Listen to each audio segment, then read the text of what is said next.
Aim right, achieve big at KR Mangalam University. वक्त हो चला है इस वक्त की बड़ी खबर का, जो हिमाचल प्रदेश के चंबा से आ रही है। आज तड़के हिमाचल प्रदेश के चंबा में 2 भूकंप के झटके महसूस किए गए। पहला झटका सुबह 3:27 पर आया, इसकी तीव्रता 3.3 रही। दूसरा झटका 4:39 पर आया, इसकी तीव्रता 4 रही। भूकंप का केंद्र हिमाचल प्रदेश के सांवल के पास जमीन के 10 किलोमीटर नीचे था। ये जगह धर्मशाला से 58 किलोमीटर दूर है।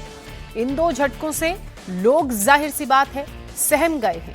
हालांकि कम तीव्रता के ये झटके थे, जिस वजह से नुकसान की आशंका नहीं है, लेकिन जिस तरह से मूसलाधार बारिश, बादल फट रहे हैं, पहाड़ दरक रहे हैं, लैंडस्लाइड हो रही है और उसके बाद ये जो झटके हिमाचल प्रदेश में महसूस किए गए हैं, ये बड़ा नुकसान जरूर कर सकते हैं। हिमाचल प्रदेश के चंबा में भूकंप के ये 2 झटके महसूस किए गए। पहला झटका सुबह 3:27 पर आया, जिसकी तीव्रता 3.3 रही। तो दूसरा झटका 4 बजे के बाद आया, जिसकी तीव्रता रिक्टर स्केल पर 4 मापी गई है। जमीन से 10 किलोमीटर नीचे ये झटके आए, उनका केंद्र बताया जा रहा है हिमाचल प्रदेश के चंबा में। और उसके बाद जाहिर सी बात है कि हिमाचल प्रदेश की धरती थरथराई, कांपने लगी और लोग जरूर डरे और सहमे थे, क्योंकि हिमाचल प्रदेश में मौसम की लगातार मार पड़ रही है। मूसलाधार बारिश का दौर जारी है। हिमाचल प्रदेश की नदियां उफान पर हैं। लगातार बादल फटने की घटनाएं यहां पर घट रही हैं और जिस लिहाज से बादल फट रहा है, उसने पहले ही हिमाचल प्रदेश में रिकॉर्ड तोड़ दिया है। और यही कारण है कि फ्लैश फ्लड की स्थिति भी कई गांवों में देखने को मिल रही है और लैंडस्लाइड भी हो रही है, जिससे हिमाचल प्रदेश की कई सड़कें और नेशनल हाईवेज प्रभावित हैं। और उसके बाद इस तरह के भूकंप के झटके हिमाचल प्रदेश के लोगों के लिए बेहद डरावने हैं।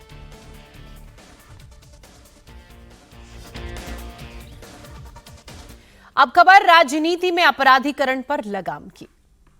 राजनीतिक अपराधीकरण पर लगाम लगाने के लिए आज मोदी सरकार सबसे बड़ा कदम उठाने जा रही है।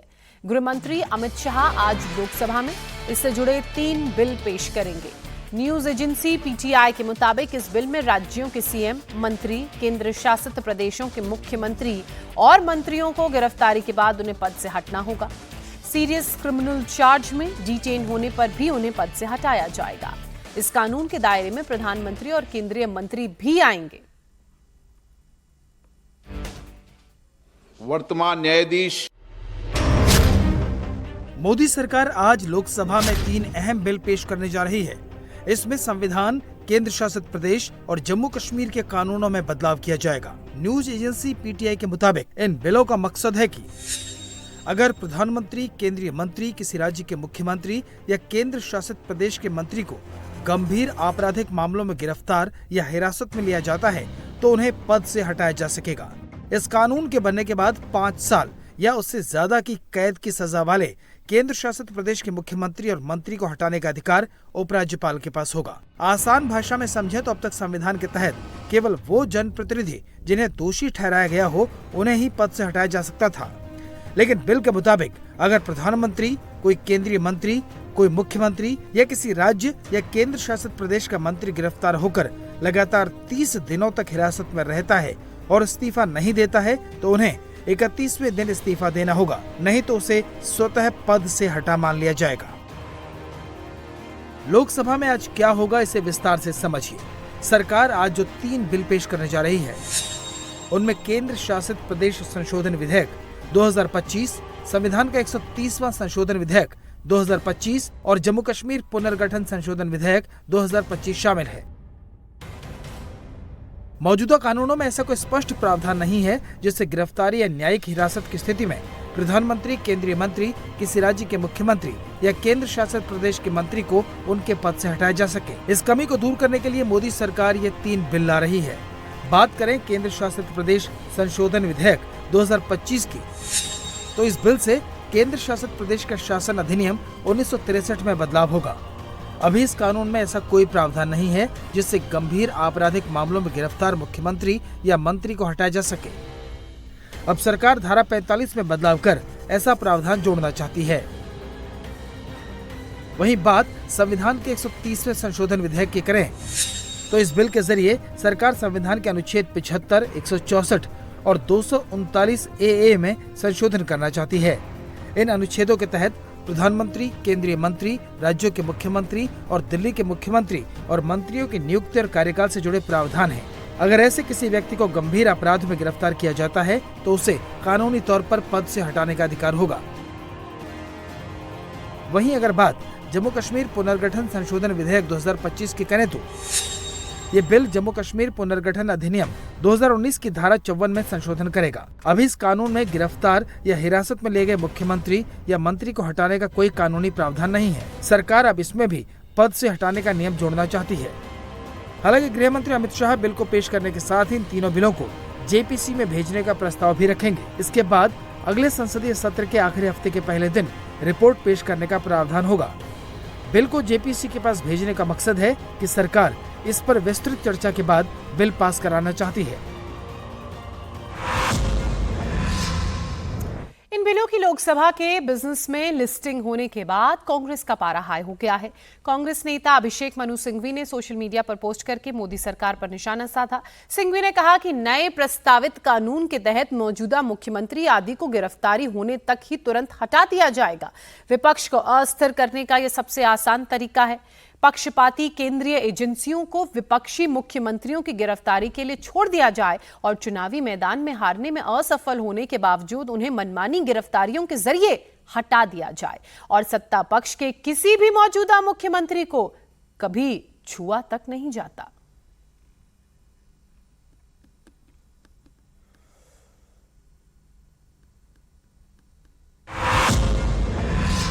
जाहिर सी बात है आज इसको लेकर संसद में बहस देखने को भी मिलेगी। आइए अब अगली खबर का रुख करते हैं। मोदी सरकार आज ऑनलाइन गेमिंग पर लगाम लगाने जा रही है। इससे सट्टेबाजी पर सीधे लगाम लग सकेगी। आज लोकसभा में केंद्रीय मंत्री अश्विनी वैष्णव ऑनलाइन गेमिंग संवर्धन और विनियम बिल पेश करने जा रहे हैं। ऑनलाइन गेमिंग बिल के जरिए ऑनलाइन गेमिंग को रेगुलेट किया जाएगा। नए बिल में कुछ ऑनलाइन गेम्स और उनके प्रचार पर बैन लगाया जाएगा। यानी ऐसे गेम्स जो लोगों की लत बन जाते हैं, जो पैसे के नुकसान का कारण बनते हैं, उन्हें बैन किया जा सकता है। बिल में उन गेम्स को बैन करने का भी प्रावधान है जो जुआ या सट्टेबाजी को बढ़ावा देते हैं।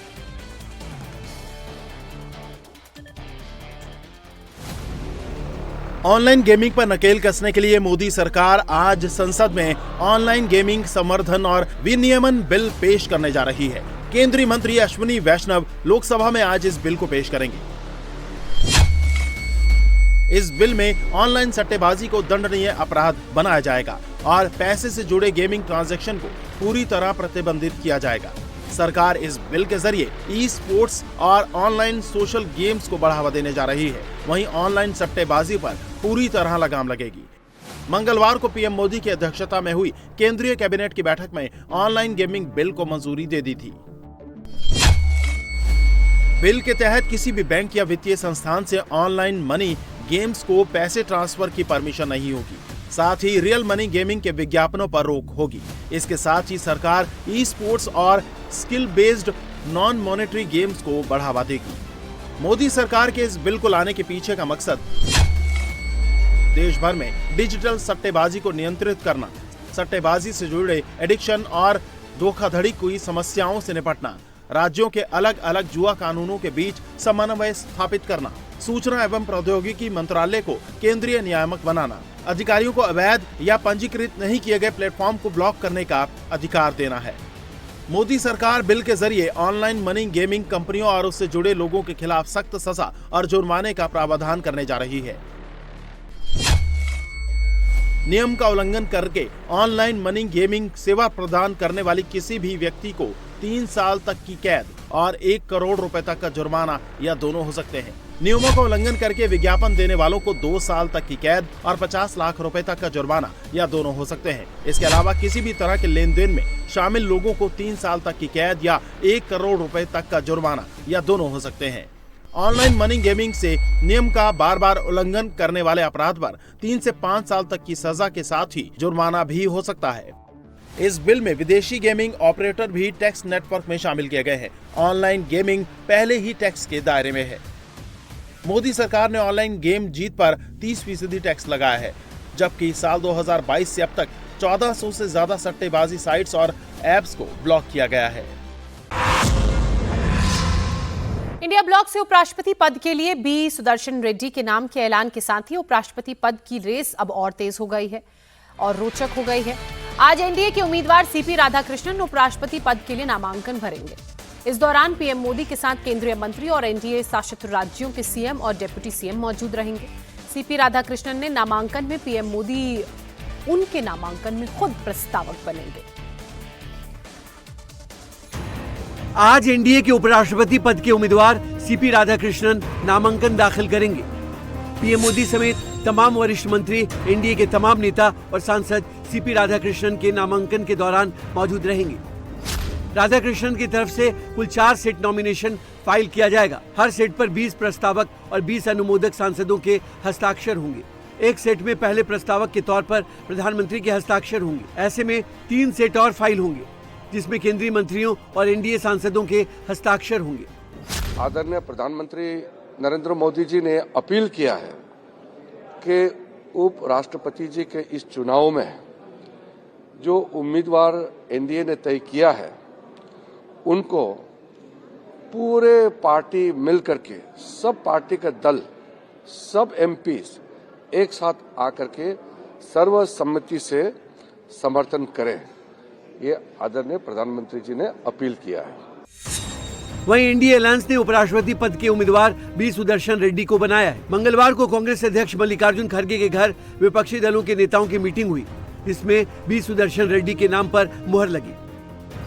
बी सुदर्शन रेड्डी तेलंगाना के हैं। आंध्र प्रदेश हाई कोर्ट के जज और गुवाहाटी हाई कोर्ट के चीफ जस्टिस रह चुके हैं। 2011 में सुप्रीम कोर्ट से रिटायर हुए। तेलंगाना में कांग्रेस की सरकार ने जातिगत सर्वे के आंकड़ों की एनालिसिस के लिए जो कमेटी बनाई थी, बी सुदर्शन रेड्डी उस कमेटी के अध्यक्ष थे। पॉलिटिकल चुनाव तो है नहीं, एमपी का, एमएलए का, फलाना पार्टी जिंदाबाद, ये जिंदाबाद, ये तो एमपीज को चुनना है, लोकसभा और राज्यसभा। योग्यता के आधार पे, विचारों के आधार पे, अब तक के इतिहास के आधार पे, ये भारत के जो मूल आत्मा है उसके लिए सर्वाधिक उपयुक्त उम्मीदवार है। अब देखिए, चुनाव में तो गिरी साहब जब लड़े थे तो काफी पीछे थे।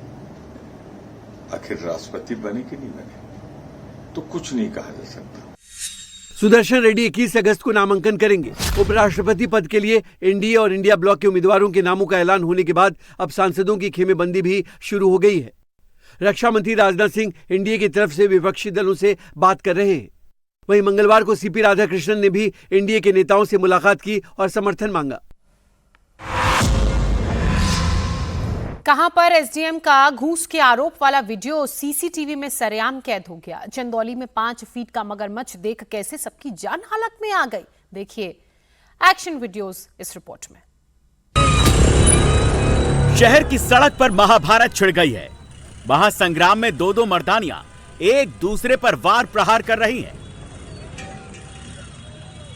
एक के सिर पर हेलमेट है तो देखते देखते पीली टी शर्ट वाली को ऐसा दांव मारती है कि पीली टी शर्ट वाली सीधी जमीन पर सड़क सूंघने लगती है।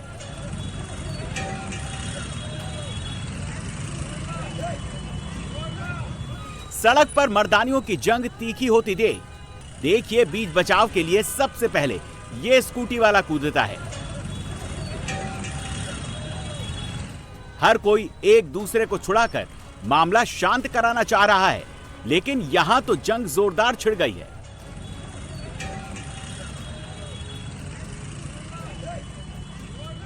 स्कूटी सड़क पर गिरी पड़ी है और सड़क के बीचों बीच जंग को देखने के लिए अब ट्रैफिक जाम हो गया है।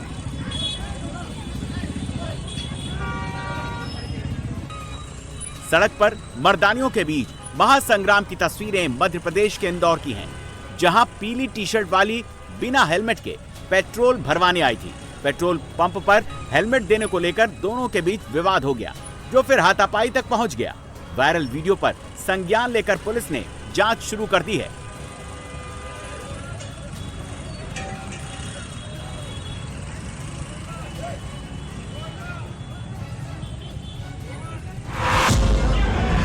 रेस्टोरेंट के गेट पर हंगामा मचा है।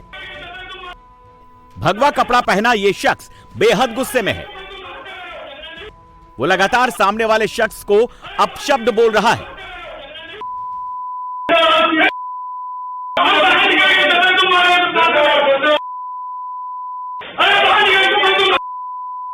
जब जुबानी जंग से भगवाधारी का गुस्सा नहीं थमा तो उसने सामने खड़े वाले शख्स को थप्पड़ से मार दिया। पिटने वाला शख्स बार बार सामने वाले युवक को समझा रहा है, लेकिन उसका गुस्सा शांत नहीं होता। आखिर में कुछ लोग भगवा पहने शख्स को रेस्टोरेंट के भीतर लेकर जाते हैं। धक्का मुक्की और मारपीट का यह वायरल वीडियो लखनऊ के गोसाईगंज इलाके का है, जहां भगवा वस्त्र में नॉनवेज खाने को लेकर विवाद हो गया। भगवा पहन के नॉनवेज खाने आए हो यहाँ पे, पब्लिक को दाढ़ी अभी नोच लूंगा मैं।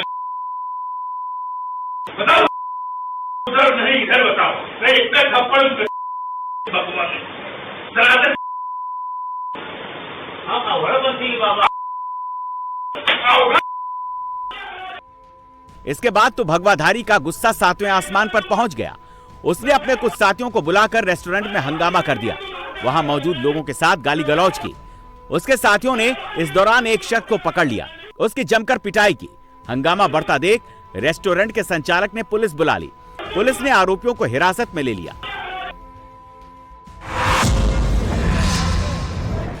दबंगई का जोश जब सिर पर चढ़कर बोलता है तब भीड़ उन्माद में आ जाती है।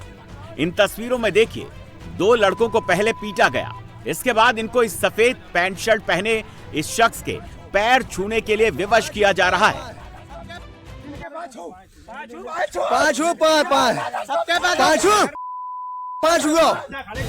एक बार पांव छूने के बाद भी दबंगों का मन नहीं भरा है। देखिए, लाल पगड़ी बांधे मेहरून शर्ट पहने इस शख्स को ये कैसे दोनों की गर्दन झुकाकर सफेद शर्ट पैंट वाले के पैर छुआ रहा है।